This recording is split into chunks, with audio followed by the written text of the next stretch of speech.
Hey folks, I'm Brendan, and you're watching the Overqualified Henchman. One of the first videos I posted on this channel back in February was about the term Mary Sue, and in large part about its history of being used to ridicule and discourage young, inexperienced, usually female writers from creating new characters. I'll put a link to that video down below, and this week I got a comment there asking me to talk a little bit more about the idea of original characters in fandom. And I do like to talk, so let's make that happen. This week I'll be explaining what I mean when I say original character, capital O, capital C, why they get so much heat from fandom, and why they're still a good thing, even when they're bad.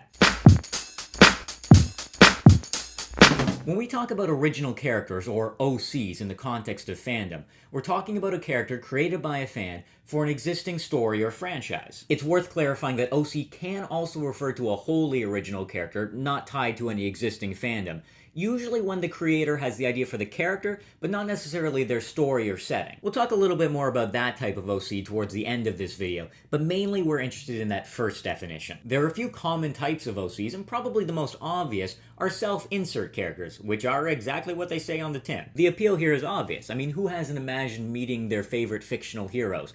Getting powers like them, getting to help save the world. You'll also see a lot of OCs who are created mainly for shipping purposes. Maybe you're a really big fan of a particular character, but you don't really ship them with anyone in canon. Easily solved. Create your own love interest. Probably not a huge surprise. There is a pretty big crossover between self-insert OCs and love interest OCs. You will also see reader pairing fanfic written in second person, where the OC is meant to be a stand-in for the reader as opposed to the writer, but that's really a different thing than what we're talking about. The most common type though, and I think the one we can all relate to the most, is the OC that's just the writer's idea of a really cool character. And we have all done this. Remember that superhero you came up with as a kid who was basically just Batman with Wolverine claws? Or that piece of art you drew that was basically just Sonic the Hedgehog but in a different color? Yeah, that was an OC.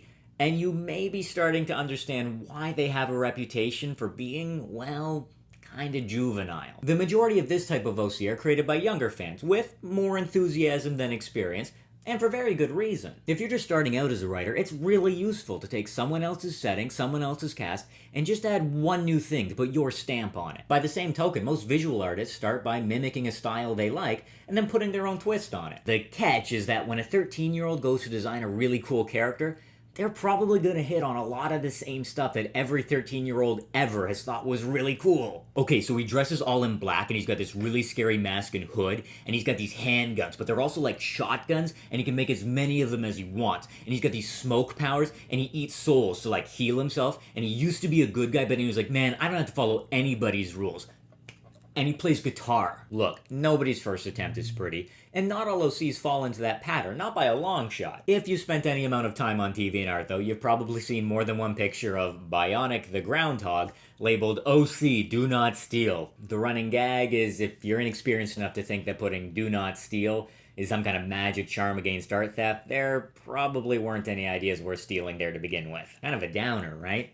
Well, it's a little more complicated than that. It's not like fanfiction has the best reputation for consistent quality to begin with, and people are more than willing to sift through that to find the diamonds in the rough. So why do OCs get so much heat? A big part of it is just not understanding your audience. If somebody goes looking online for fanfiction or fan art of their favorite characters from their favorite show, then by definition, they are not looking for your character. No matter how creative, how well written, nobody is ever going to be quite as excited about your fandom OC as you are. And in a world where fans of fan work are pretty demanding to begin with, that means that OCs have an uphill climb right from the start. OCs also typically don't fit well into existing canon, and that puts some fans on edge too. Imagine going up to the biggest hockey fan you know and listing all the amazing stats for the Stanley Cup winning goalie you just came up with in your head. They don't want to hear it, that's not what they're about. That said, different types of fandoms react to OCs very differently. Franchises like Transformers or My Little Pony, usually based on toy lines,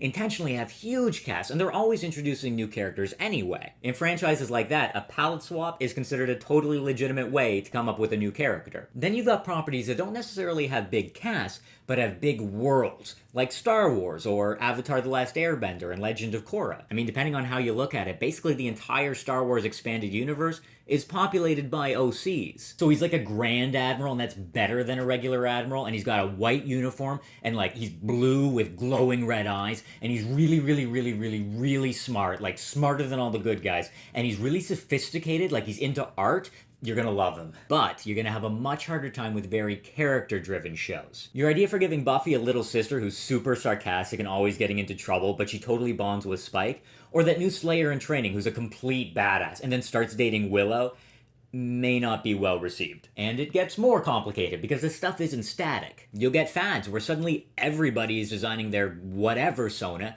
and it's totally fun and cool because everybody's doing it. And just as quickly it'll be overdone and passé and everybody will be rolling their eyes and making fun again. And that's not even getting into RPGs. Obviously you've got traditional pen and paper games like D&D, which start with everybody designing an OC, but you've also got video games like Mass Effect. There's a fandom where the whole point is creating your own character who's the center of the story. So you might be thinking, hold on, this sounds like some kind of weird popularity contest where you're just supposed to know what's cool.